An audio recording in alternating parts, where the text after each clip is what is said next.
Well, I'm only doing it now for friends. I don't. Yeah. It's not a money thing. Yeah. I certainly don't want to do it. But in the case of the Bathurst thing, they won't give you a wild card unless you've got experienced people. That's the bottom line.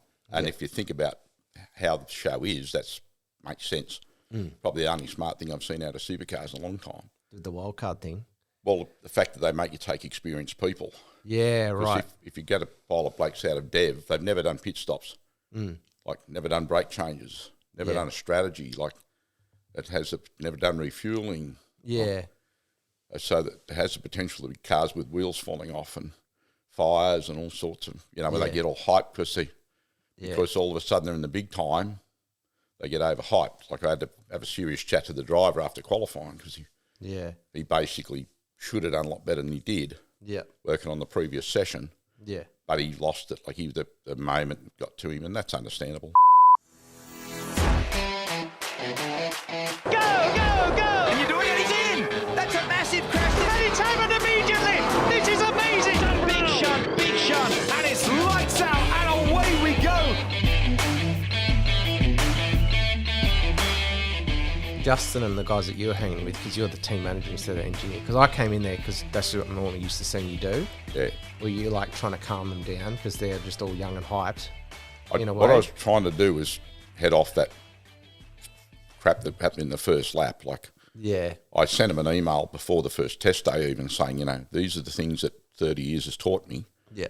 And I've talked to them a lot since. I was saying, keep in mind, you will see a lot of stupidity out of people that are supposed to be some of the best in the business. Yeah. Do not get involved. The race is Sunday and only from about lap 100, right? So up to that point, it's a matter of survival, nothing else, right? Yeah. So you need to get that far before you even race. Yeah. And there'll be a lot of hype and there'll be a lot of hoopla, and we're not going to be in the top 10. We're not going to be pole. We're not going to be any of that rubbish. So work on survival, work on learning the car, work on dealing with other people, other guys you're racing, and just learn to read them and stick with that, But there will be madness, a lot of it, particularly with the weather. Yeah. There will be a lot of safety cars because people get bogged. Yeah. Once they go off, they'll stay there. Yeah. They'll have slick tyres on wet grass, Yeah. mud, they won't get out. Yeah. So there'll be plenty of safety cars, there's no hurry. Yeah. But There was more in the first 10 laps than there was the rest of the race. Do you know what I mean? Like they were just going chaotic. I mean, it's a long way to go. And that's from people that have been there before. That's the amazing part. Like, what are you thinking? Yeah.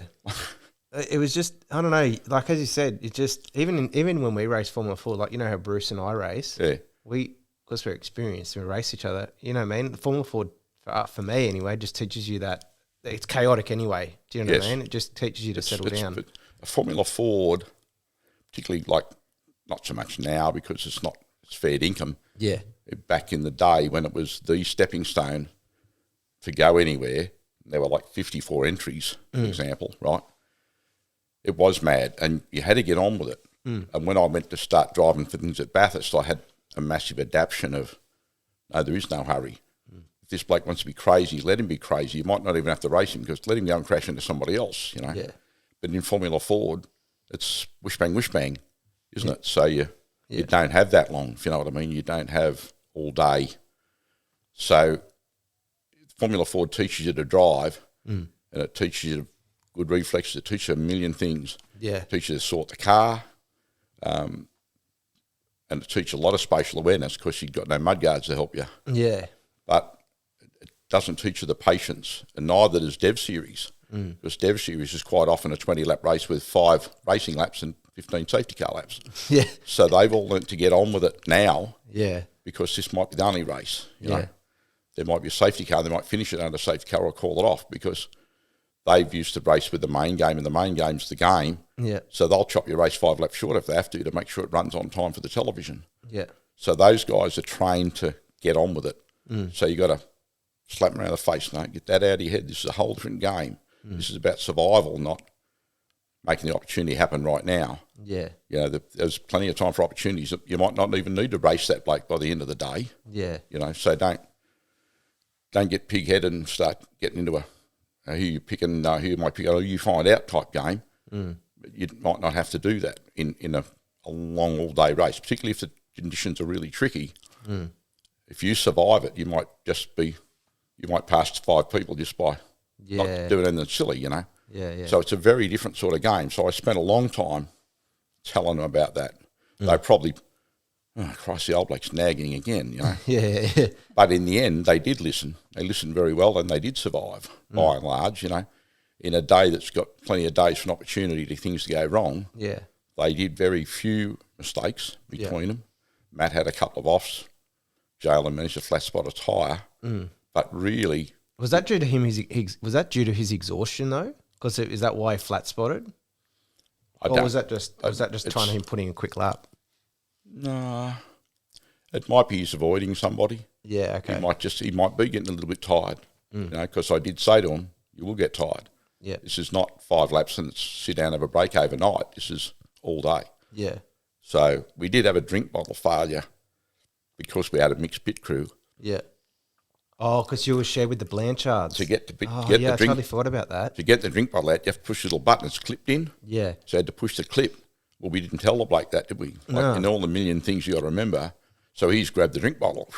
Oh, no. And ended up with half a drink bottle, which then meant most of the day there was no drink bottle. Yeah, right. Holy shit. So they couldn't stay hydrated in the car, really, because the bottle. Keep in mind the stints aren't long, only 20-something laps. Oh, okay. 24 laps. So I quizzed Jalen quite a bit because he was the first one to suffer the problem. And he said, I was a bit thirsty when I got out, but no, it's not affecting me that much. But at some point you're facing a double stint to change the brakes, and the drink bottle happened well before that. So that was a problem that was coming. But with so many safety cars, you can fit that in. If you think about it, you can do it. So although the brake change was a raging disaster, it could have been a lot worse if there was no safety car, for example. Yeah. But like that coincided with his flat spot. That's why we had to. Matt bunkered it. Yeah. And there was a fair bit of a story I was told was there's a lot of mud caked around the caliper, and the caliper's got a quick, because of the wet, quick release Sabuli fitting. That was had to dig it out, and obviously they don't perform well with mud. Yeah, if you know what I mean. Oh, so it wasn't braking properly because of the mud, or was it taking off properly? He'd had an off, right? Yeah. And we thought, well, we'll pit now because it's the end of the stint anyway. And while we're at it, we'll do a brake change because we thought we had the brake pedals getting a bit long. Yeah. Because they do after pads wear for a while. But in the process, when we went to get the caliper off, we couldn't find the brake fitting in amongst the mud. And they're not tractor fittings or mining fittings. They're, nice little race car type fittings. Yeah. So they don't respond well to mud. Yeah, right. But that's just luck of the draw, isn't it? Yeah, right. Yeah, I'm just checking if we're rolling. That's we're all. rolling. We're all good? Yep, we're good. Okay. Everything sound okay in your headphones? Yeah, fine, yeah. Okay, good. No problem. It's working for me. Go on with the brake caliper thing, though? Well, what you do to change the brakes, some people would leave the caliper on and they've got a spline on the hub, so they pull the pads out, push them back. It's like a whole thing, isn't it? Well, no, not everybody does that. So Blanchard's had a splined hub because it's an FPR car, I think, right? Yeah. So you got to push the pistons back and the pads back, pull the pads out, then you cock the disc, slide it out round over the end of the hub, then you put the other one on, but the spline only locates in 5 places, so the other guy's got to hold this hub for you and help you line up the 5 dogs that line up, right? On the case of our car, it was a different arrangement. It was just pull the whole disc off and the caliper off, put another disc and another caliper on. So the Holdens and the Fords are different with that, or is it just certain cars that Yeah, you can do it any way you want. The regulation says you have to change the disc. You have to do a brake change, like a disc change between lap 55 and 120. Well, obviously you go to about lap 80 something because it's about halfway. Yeah. So the brakes are about the same. Ideally you go a little bit past because your brakes are better at the end. Yeah. And the race is, as I keep saying, the race is the end, not the beginning. Yeah. It doesn't matter where you are in the first lap, preferably not in the bunker, but where you are, you could be last, it doesn't matter. Like Peter Brock's been known to win it by 6 laps. Right? Yeah. So that tells you. But you can't get to that in this current day, though, can you? No, you can't. No, because it's just too competitive and there's too much aero and stuff. It's like a sprint race. Much more competitive, much more controlled. A lot more teams with the same wherewithal, the same knowledge. Yeah. So, yes, everybody finished on the lead lap and it's a bit contrived, but the pace is very fast and the cars are very, very equal. I was explaining to Brooke because Brooke's like, oh, it's a long it's a long race, and I was trying to explain to her that supercars, the way that the technology's gone with these cars now, is just, it's a sprint race essentially now. Like it just go. Do you know what I mean? Like back in the 80s and the 70s, it was more like, you know what I mean? You'd start at 7 or 8 a.m. and it would just take to all day. But now we start like at a later distance, at like 11. You used to start at 9 or 10 o'clock, I think. Yeah. Go a lot later. Yeah. The race took a lot longer because cars were slower, but there were a lot of other bits to it as well. Like when we won at 1990, we weren't the fastest car. But what we worked on all year, we'd go to race meeting, I'd get the car pulled apart, we'd look at everything, so it worked, put it back together. And if it didn't need replacing, we'd run it and see how far it would go. So by the time you get to Bathurst, you know exactly how far everything goes. It's a lot of work during the year, but at least you knew how far everything went. And those days we knew the front wheel bearings were dicky. They were a pretty average looking thing. What team was this in 1990? HRT. That's what I thought, yeah. And the front uprights, because there was no people, no time, no money, as there usually is, standard motor racing formula. Yeah. The front wheel bearings were a clone off a Rover, which was a Citroen or something, right? So it was just a double row ball bearing. It was a very dodgy thing. Yeah. And they were known to be dicky, so we'd pull them apart, fill them up with the right sort of grease. Yeah. And ground them, make sure they had the right clearance and everything. Yeah. But we had a spare set of hubs ready to go, complete struts ready to go with these stability fittings. Yeah. So if the wheel bearing started to fail, we could change the struts. Well, you're not going to win it at that, but at least you're still going. Yeah. And you're not going to dump the car, because if the wheel bearing gets too far, you've got no brake pedal. Yeah. And there'll be a point where you can't pump it up quick enough, right? Yeah. So like the cars now are much more race car and a lot less road car. So, but in those days, very few people with turbocharged cars grasped brake cooling, brake sizes, they didn't grasp a lot of things, right? So we worked on a lot of things that we could do, which mean we could drive the car flat out all day. Yeah. So if you got two fast blokes like Grice and Win Percy, you can drive it flat out all day. So although on a qualifying lap with no boost, because we're normally aspirated, you're not fast, a bloke can't wind his boost up, because one, it kills the turbo, and second, it kills the brakes.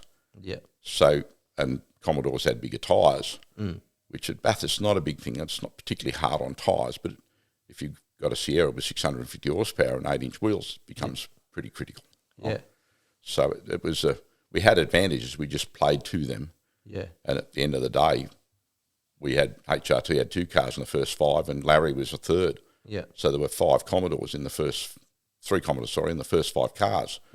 So like Commodores are purely by being able to drive flat out all day, we're fairly competitive. Yeah. Although on a single lap, like I think we were 5 seconds off pole. Yeah. Like these days, 0.5 off pole, you're nowhere. Yeah. You know? In the 90s, they were the Sierras versus the Holdens, weren't they? Sierras and Nissan. Yeah, that's right. The 1990 was the first year of the Nissan 4-wheel drive. Yeah. And those things were like miles ahead of everyone else. So they got. Were they really or not? Is that just? Oh yeah, massive bat, like just huge. Like for a start, they had bigger wheels. Yeah. They are a bit heavier, but they got 2 turbochargers. Yeah. And they've got 750 horsepower or something. Like a Commodore in those days had 510. Yeah. Well, in a place where you're on throttle 80% of the time, 200 horsepower is a pretty hefty disadvantage. Yeah. Their extra 50 kilos isn't going to knock them around that bad. Yeah. Because they've got 18-inch wheels. They've got a bigger tyre anyway.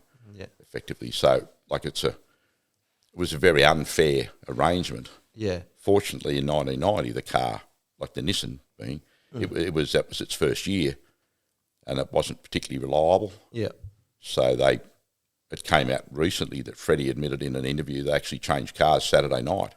They did? The race car was a problem. Yeah. And they put the test car back in because they couldn't get the race car behave properly. So they had a spare car in the back, like NASCAR in a way? They had 2 cars. They had a training car. Yeah. So they could run 2 cars all week. In those days, you could run a 2 car. Yeah, right. Oh, kind of like in F1 as well. They used to have a backup car. Have a 2 car, and and a race car, but they actually swapped the 2 car and the race car, didn't they? Yeah, right. Like that come from an interview with Freddie Gibson recently. So yeah, I'm not making it up. He's the bloke who told the story. But how did you obviously from your Formula Ford background, being a racer, how did you work out first of all, how did you decide to give up Formula Ford and then decide the engineering route though? Because you were like at the top of the Coke, you know what I mean? Like you were racing competitively like with guys like Richard Davison, Do you know what I mean? And Yeah. and you're winning Coke Series, you're second in nationals. When did you decide, just like, oh, we'll go more into the Formula Ford stuff, but how did you just decide, screw that, I'll just start engineering? Did you think, was that because of the money thing, or was it? Got to earn a living. Yeah, okay. Want to hear more? Each week we will share the hottest clips from our guest interviews on YouTube. But to hear the full episode, make sure to subscribe or follow us on your favourite podcast platform.